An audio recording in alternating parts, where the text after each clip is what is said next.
Okay, good morning, and thank you for joining us here today. And first, I would like to acknowledge all of those who are standing up here with me.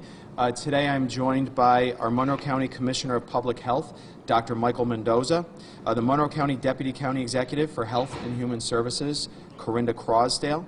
I'm joined by the Greece Town Supervisor, Bill Rylick, the Irondequoit Town Supervisor, Dave Seeley, and Vinny Esposito from the Governor Cuomo's regional office. We're also joined by the Greece Central School District Superintendent, Kathy Grotmann, Dr. Robert Mayo, the Chief Medical Officer and Executive Vice President of Rochester Regional Health, Dr. Manuel Matos, Chief Medical Officer of Unity Hospital, and Dr. Michael Apostolakis, Chief Medical Officer from the University of Rochester Medical Center. This morning, I am announcing that I have declared a state of emergency in Monroe County as a result of our second confirmed case of COVID-19. In the coming days and weeks, this will allow for the flexibility and quick decision-making necessary that will allow me to continue to fulfill my biggest responsibility, which is keeping this community safe. We first learned of the second case last night, and I must begin by again thanking Dr. Mendoza and his team of hardworking men and women at the Public Health Department. They are working tirelessly around the clock. They are working diligently, carrying out the critical work that informs all of the decisions we will make as a community. And last night was no different. They worked throughout the night to begin this new investigation and take on the painstaking task to contact tracing for this new individual. Our community is fortunate to have such an incredible, dedicated team in place. Before I hand this off to Dr. Mendoza to provide you with the clinical details of what we know and what we are doing, I want to take a step back for a moment. This is uncharted territory. As a community, we have never faced something like this in our lifetimes. I know that people are afraid and unsure about what is going to happen next, and that's okay. But what you see around me, this is Monroe County doing what we do best. We're coming together. We're working side by side with partners from across our area. This is something that communities are dealing with all over the world, and we are no different. We're taking this incredibly seriously, and I firmly believe that we, as a community, have an opportunity and a responsibility to come together and support one another. This is not a time for fear or panic. This is a time to help and care for one another, and most especially the more vulnerable people around us, our elderly and at-risk residents. I implore all of you to follow the medical advice that you've been hearing and will again hear today. Wash your hands often. If you can't, use hand sanitizer. Stay at home if you're not feeling well. Practice social distancing. Cough and sneeze into your sleeves. And call your healthcare provider if you're experiencing any symptoms. If you have elderly or vulnerable neighbors, please check on them. Make sure they have access to the care and supplies that they need. And if they don't, do what you can to help them stay safe and healthy too. Let's remember, this is how we as a community can come together. This is a moment that isn't about you and me. It's about the most vulnerable members of this community. This is new for our community. Things are going to be different for a while. We must be patient, and we must work together to keep our families and our community safe. I imagine a lot of you are going to have questions about school closings, and things are moving fast. We just learned about this case last night. Part of the reason why I'm declaring the state of emergency today is because I'm having conversations with school superintendents in the coming hours and days, and we want to be able to make decisions to act quickly. I also imagine there's going to be many other questions here today. I'll be honest with you. We're probably not going to have all of the answers yet. But what I can promise you is that our team will continue, and all these providers and all these experts we're standing here today, and experts across this community, are going to be working together to provide you with the most accurate, up-to-date information we have as quickly and as responsibly as we can share it. We are going to get through this, and we are going to get through this together. With that, I'm going to turn this over to Dr. Michael Mendoza. Good morning, everyone. Again, I want to thank you for being here, for helping us to amplify the important messages that we're about to share with you today.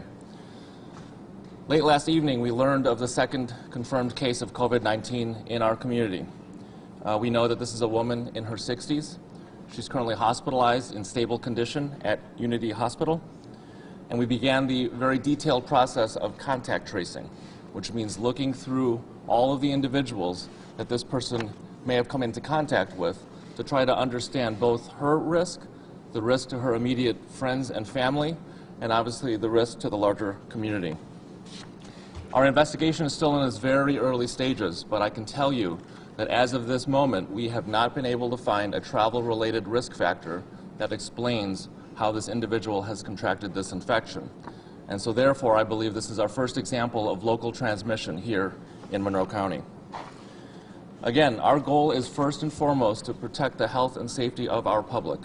And that begins first by understanding how the individual might have come in contact with this infection, so that, again, we can help her to stay healthy, help her family to stay healthy, as well as to ensure that we can do everything possible to keep the community healthy. So in doing that, the first thing we must understand is the clinical course of the individual who we know to be confirmed with this infection. First of all, we believe that she had no contact whatsoever with the individuals under quarantine at SUNY Brockport, so we believe that this is unrelated to that.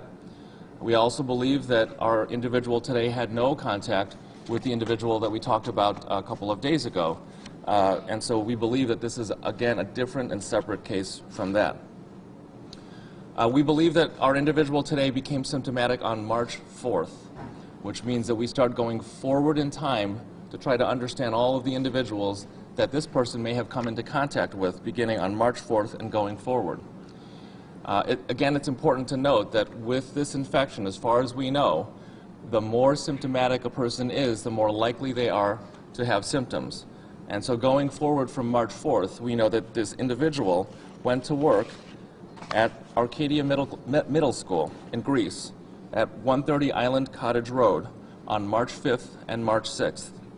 We know that this was relatively early in her course of illness, that she was mildly symptomatic, which is somewhat reassuring, but I thought it would be important for everybody to know that there is this risk factor so that we can inform the public appropriately.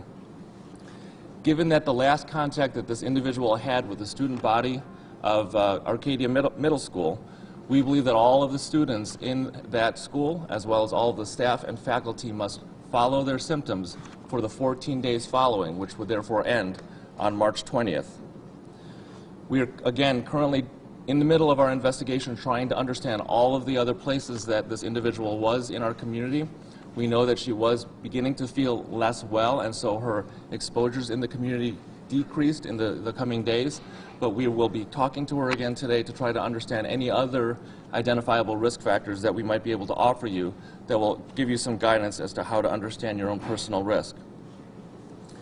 The next step in contact tracing is going back in time, prior to when the individual became symptomatic, to see if we can understand where this individual may have contracted this infection. And again, we're in the early phases of our investigation, but as best that we can tell, one potential risk was that we believe that she went to church on March 1st at the St. Joseph Ukrainian Church in Irondequoit. I had the opportunity to speak with Pastor Weiner just now on the phone. I am very impressed by all of the precautions they have been taking at this parish, and they continue to take these precautions at this parish. I only mention this because it is a possible source of this infection for our individual. So with that, I know many people have questions about school closures. So I want to spend a few moments talking about school closures in general, and then offer some guidance to how we might apply what we know to the situation today. School closures are an excellent example of social distancing. They allow students to remain at a further distance from one another. We know that that is an important way to mitigate the spread of an infection throughout a community. And so when we think about undertaking school closures, there are three factors that we must consider. First, the timing. When do we conduct a school closure? Second is the duration. For how long do we implement a school closure? And third, the purpose. There are various purposes that one might want to achieve in undertaking a school closure. So let's start with the last reason, the purpose. Why would we undertake a school closure? First would be cleaning. To clean the premises, to make sure we've done everything we could to disinfect, to try to decrease the risk of spread in the immediate term. Absenteeism, if there are too many people who are ill that we cannot conduct business or teaching in a school, that would be a reason to close a school. And finally, and most importantly, is community mitigation, to try to reduce the spread of a virus through a given community. A second consideration is the duration. How long do we keep a school closed? One might undertake a short-term closure, again, to clean the school, or a longer-term duration to try to prevent the spread of the infection. And finally, and the most difficult perhaps, is timing. When do we decide that we think it's appropriate to close a school? The first consideration here is when is it relative to when we think there is local transmission in a community? Obviously, if there is no evidence of local transmission, there would be no reason to close a school. So, for example, last year when we had evidence of measles in this community, we had no evidence that there was local transmission, so closing a school last year would not have been appropriate. Given the circumstances that we have now, we are beginning to believe that we do have local transmission, so I do think it is important to consider school closures. Another important consideration with regard to timing is at what point do we feel prepared to manage the unintended consequences of closing a school. So, for example, if we close a school down and parents and the community are not ready to provide daycare, and all of the students all congregate at a church or a daycare center, we actually haven't accomplished anything, because we've taken them all from a proximate setting in their school and we've simply relocated it to a different setting. Along the notion of daycare, if parents are not yet prepared and the plan for daycare is to call grandma or grandpa to come take care of their child, we are potentially putting a more vulnerable group of our community at risk for this infection. And finally, we need to look at the external community. You know, what might the students do when they're not in school? Again, if they're going to the Museum of Play or to the zoo or to a sporting event, we would not necessarily have accomplished anything. So we need to make sure that we're cognizant of those factors as well. Obviously, we need to think about the schools and the impact on the educational program. We need to think about the impact on food, access to food. Many of our students receive food and other benefits by going to school. So we need to remember that there are other unintended consequences to closing down the school. And finally, and perhaps very important in this instance, is the impact on the workforce. If we have students staying at home, and therefore parents are staying at home, we have to ask ourselves, what do the parents do for work? And in this community, many of our parents work in the healthcare field. And so there may be an unintended consequence to closing schools down by potentially diminishing the workforce in our healthcare facilities. But given all of this knowledge that we know, and given what we have seen so far in the last 12 hours, it is my recommendation to the Greece Central School District to close Arcadia Middle School until March 20th. We will have further conversations about closing the schools, and while we do so, I want to call on all schools to continue this conversation, to consider all of the factors that I've just reviewed here, to engage in conversation with your parents, your communities, your faculty and staff, so that we can close schools, not if, but when we close schools, that we do so in a responsible and thoughtful fashion. I also want to encourage parents to think about what would the plan be for having your children not in school. What would the plan be for daycare? What would the plan be for the activities? Is there anything that we can do to prepare for that so that when and if this happens, we are prepared?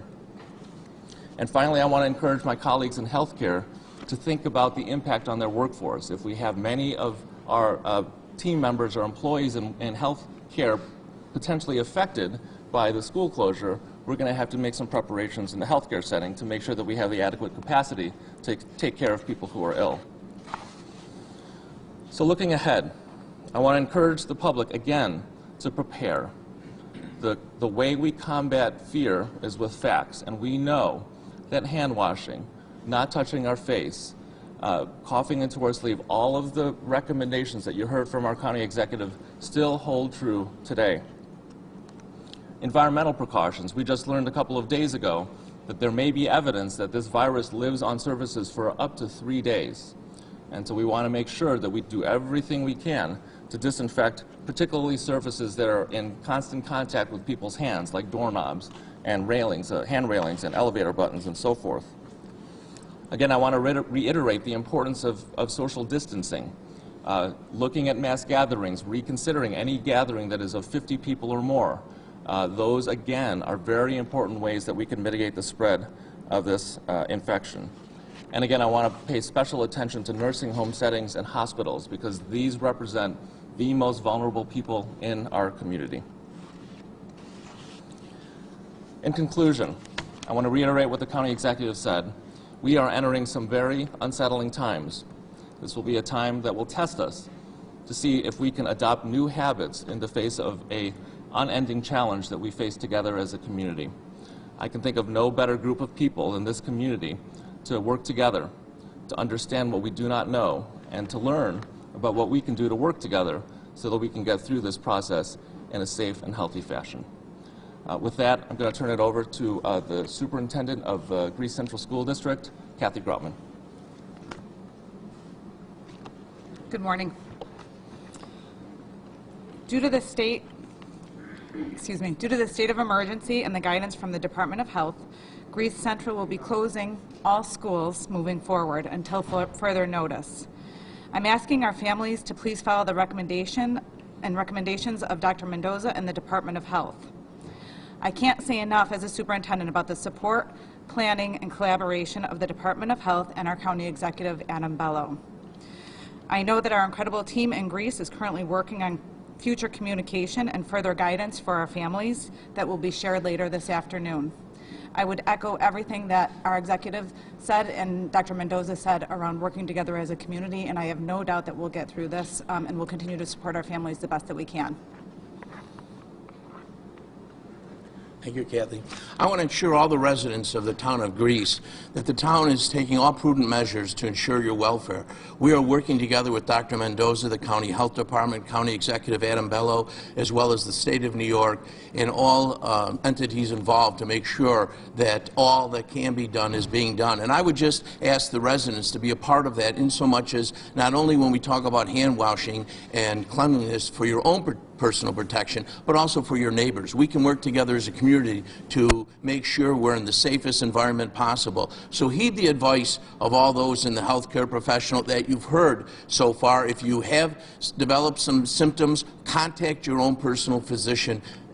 Do not go to emergency unless your illness warrants that level of care. Immediately call your doctor. We want to make sure that the hospital, Unity Hospital in the town of Greece, is not inundated with cases when it's not necessary. Again, don't hesitate if you feel that you have some symptoms to contact your doctor. We together as a community can ensure the welfare of our fellow residents. And again, rest assured that the town of Greece is working with all the entities to make sure everything is being done possible to ensure the welfare of our entire population. Good morning. My name is Dr. Robert Mayo. I'm the Chief Medical Officer of Rochester Regional Health. As you've heard, the first case of community-spread COVID-19 was identified last night at Unity Hospital. The patient has received appropriate medical care and is stable at this time. The hospital leadership came together immediately last night to assess the situation and to begin the process of identifying potentially exposed employees and staff. We worked late into the evening contacting these individuals and providing them with the instructions which they need to be compliant with the CDC recommendations for healthcare personnel exposures while at work. I'm very pleased with the competent and capable work of the physicians and clinicians at Unity Hospital, and know that our ongoing partnership and leadership management is making a positive difference. I'd like to thank Dr. Mendoza as the Commissioner of Health and Executive Adam Bello for our close partnership, and we are committed to continue to work closely together day by day to ensure that the best care is provided for our community. Thank you.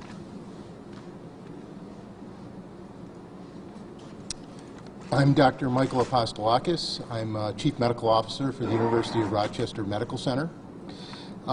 Since the novel coronavirus became a public health concern, UR medicine system along with the county health department and state and other officials, as well as our partners at Rochester Regional Health System, have been working hard to prepare for this impending pandemic. It's important to remember that the large majority of COVID-19 patients are not serious. The patient we told you about Thursday that was tested at Highland is still in isolation at home and doing well. None of his roommates are showing any signs of infection. That will be the case for the majority of the cases in Monroe County. For most patients in a reasonably good health, the symptoms will be mild. They'll have cold or symptoms similar to the mild flu, not requiring extensive treatment. As with the flu, the people at most risk for serious infection are elderly and immunocompromised patients. When patients with COVID-19 do require inpatient care, Strong Memorial Hospital, Highland Hospital, Rochester Regional, RGH that is, and Unity are prepared for this pandemic. We treat patients with infections every day. We know how to keep our patients safe and our staff safe. We use CDC guidelines, and most COVID-19 patients can now be cared for in private rooms only. With all the news reports and social media activity around COVID-19, people are asking us where they can get accurate information. I'd like to use this opportunity to ask the media to help with this by publicizing a few key resources. For detailed information about the disease, its symptoms, and what is happening nationally, the CDC website is the best source. To ask any general questions about coronavirus and what is happening in our state, the New York State Department of Health has an excellent hotline that's answered 24 hours a day. For Monroe County residents who have concerns or questions, Dr. Mendoza's office has excellent website, phone number, and email address. For you, our medicine patients concerned that they might have COVID-19, we have a special website with information about what to do. The most important message you'll hear on all these sites is that people who think they have COVID-19 need to be screened by a healthcare professional before going to a doctor's office, an urgent care, or the ED. And let me repeat that because it's so important.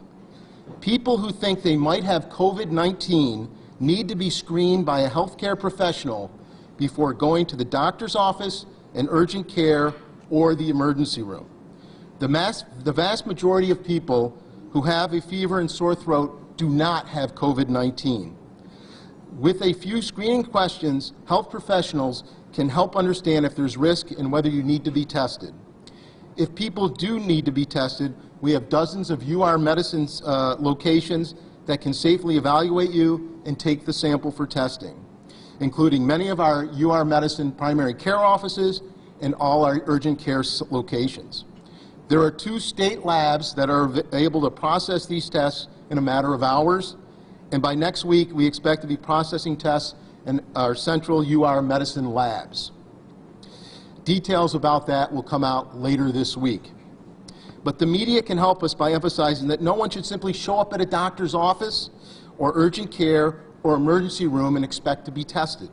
Please call or email your personal physician's office or one of our resources first. Thank you. Okay. Thank you, Doctor. And now we have time for a few questions to any of the folks who are up here can answer your questions. Yeah, first off, I'd like to give a shout out to all the medicine here, doctors, nurses. We don't see at these press conferences are doing everything. Quick question. We're hearing that this woman who now has the second case of coronavirus, and this will be geared toward Dr. Mendoza, is potentially a nurse within the middle school. Can you confirm that, just so parents can be aware watching this of who their children may have come into contact with? So I can confirm that she is not a nurse, and I will confirm that she is an employee of the school, but out of respect for her privacy, I will not disclose anything further. I think the most important message is to know that she does work in the school, and that people need to understand that and use that fact to assess their own risk. This is for you or Bella. What time did you guys actually know about this woman, and why wait until 10:58 to notify the public? We learned about this individual around 7 p.m. last night. I'm sorry, when? Around 7 o'clock last night. And so why wait until right before 11 to notify us? There's a lot of investigation that we need to undertake first, understanding even the very basics of how this individual might have caught the infection. Our first and foremost goal is to ensure the safety of the public. And in so doing, we contacted probably 24 people last night to ascertain if there was anybody in our community who was potentially symptomatic also. And if that was the case, and currently we do not believe that is the case, we would have gone out and visited those individuals in their homes last night to put them under isolation. So I can appreciate the desire to understand the information, and at the same time we want to make sure that we're sharing information that's accurate and appropriate. Can you go back to the identified, I believe, service at St. Joseph's in Run Point on March 1st as a possible location where she could have acquired the virus? You know, at this point we're very early in our investigation, but I did want to disclose that as a possibility. And why would you think that? Well, based on the fact that it was several days before she became symptomatic, and that's roughly concordant with what we know about this virus. And in speaking to the individual, we were not able to identify any other large gatherings where we think that it could have been likely. Have you acquired any knowledge that anybody else at St. Joseph's might be showing symptoms? We have not gotten that far in our investigation. Dr. Mendoza, just want to be clear, are the students and staff at the middle school or throughout the district going to be in self-quarantine? At this point, I'm advising that all of the students, faculty and staff, and we'll be in touch with the school's superintendent and the staff at the school in more detail later on today to provide more specific guidance. But at this point, what I'm ready to recommend is that anybody who is in those schools, in the Arcadia Middle School in particular, on those 2 days needs to understand that they may have been in contact with somebody who was at that time contagious. Was this person involved in any of the food services or any of the students' meals? I'm saying that this person was very involved with the school student body, and so I think it's, I want to protect the privacy of this individual. So you can't confirm whether it's school prep or not, food prep or not? I would say that this person was in touch with many of the students at the school. Can you go back to the timeline that she attends the service on March 1st, when she realizes that the symptoms may be more than just a cold or flu, for people who want to maybe monitoring their own symptoms and looking at their own calendars? So March 4th is when this individual reported that she was more symptomatic. As you all know, when you have a cold, sometimes we don't realize it until a couple days in. You might notice, sniffles or a little tickle in the throat, but typically fever or more significant symptoms are what might cue most people to the fact that this might be something more. And so that's the part that we're still trying to understand with this individual, but by her account, March 4th was when she felt more sick. And when did she present herself to any kind of health care provider? I think it was 2 days later than that.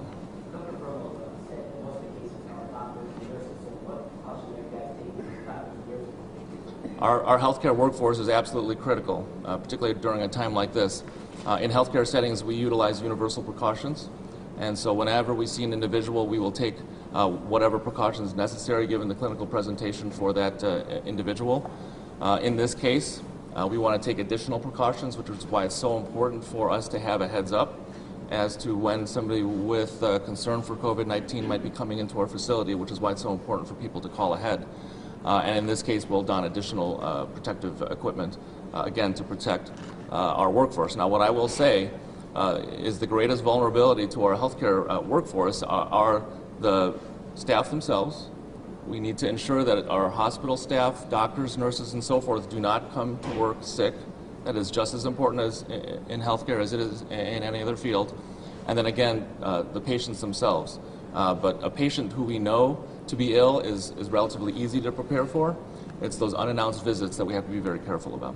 Dr. Mendoza, if I get heard correctly, she first went to a doctor or some provider on March 6th?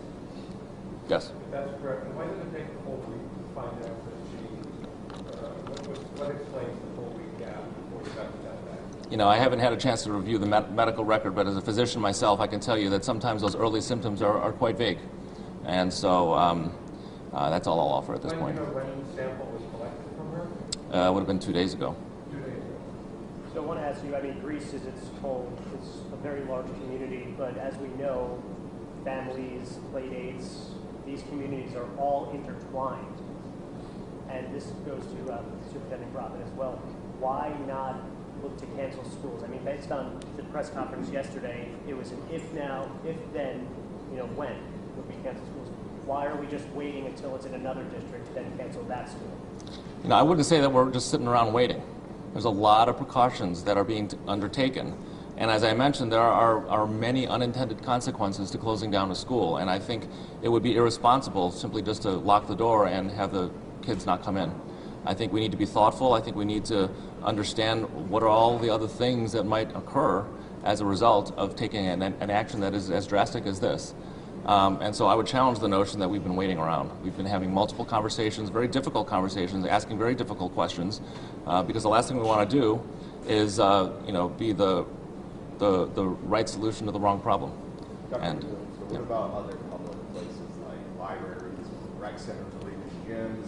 Is it time to consider maybe closing some of those? It has been time for some time. I think all of the people who oversee those types of facilities have been considering these questions for quite some time. But it is a balance as a community. What are the unintended consequences of closing a library? It means that people don't have access to books, and they don't have access to things that they might want to avail themselves of while they're under quarantine. And then if the consequences that they all go to a rec center and congregate, then that would potentially not be the right idea. So those are the kinds of steps that we have to think through as a community, which is why I think it's important that we don't want to take too much time, but we don't want to make a rash decision at the same time. So having that balance, we learned about this last night, going back to the facts you provided, learned about this at 7 p.m. last night. Why wasn't there an emergency press conference when play dates happened last night, when everything happened throughout the community? Why are we first learning that she was in the Arcadia district, in the Arcadia building at 10 a.m. this morning? I think a lot of parents and concerned citizens want to know that. I can appreciate that, and at the same time, again, our first responsibility is to the safety and health of individual people who we know to be at much higher risk, people who we know were in contact with this individual, and so we need to contact them first. And we are working as fast as we can. Our staff went home at midnight last night, and we're doing the best we can to inform the public of the risks that we know in a reasonable and appropriate fashion. But once it was confirmed, how come not just tell people late last night, instead of this morning? I guess I would say that I'm not sure how much would have happened between midnight and 6 a.m. today. Do you think families could have quarantined maybe their students a little bit proactively? Well, we're doing the best we can, honestly. Would you recommend that places that congregate close, places like rec centers, I know sports leagues have been canceled, recreational leagues have been canceled. Would you recommend that these places now shut down for a period of time? I would strongly encourage them to consider whether to shut down. Now, schools, attendance is dropping in schools. Parents and students are scared. So we've already seen Rochester Prep and a couple of schools shut down in the area. So do you suggest that the other school districts follow along? Is already dropping. We are going to have a conversation very shortly after this conference to entertain that question. Can you say, Dr. Mendoza, how many other tests are outstanding, waiting for results? I think last night we sent off 8 or 9. 8 or 9? 8 or 9. Are there any other confirmed or suspected cases of COVID in the hospital? Not right now, no. Do you know of any other people with symptoms potentially connected to this? We are not aware of anybody at this time who have symptoms related to this, but again, it's very early in our investigation. You said after the first positive case that the risk in general in the community remained low. Does this case elevate that risk in general? It certainly does. How? It increases the risk in our community. And what action should we take as a result? The actions are the same. Honestly, the most important actions that we can take are the ones that we've been talking about all along. And I think now is the time to recommit ourselves to those actions. Hand washing, staying home if you're sick, that is the most important thing. I think the temptation to minimize symptoms early in an illness is something that we need to reconsider.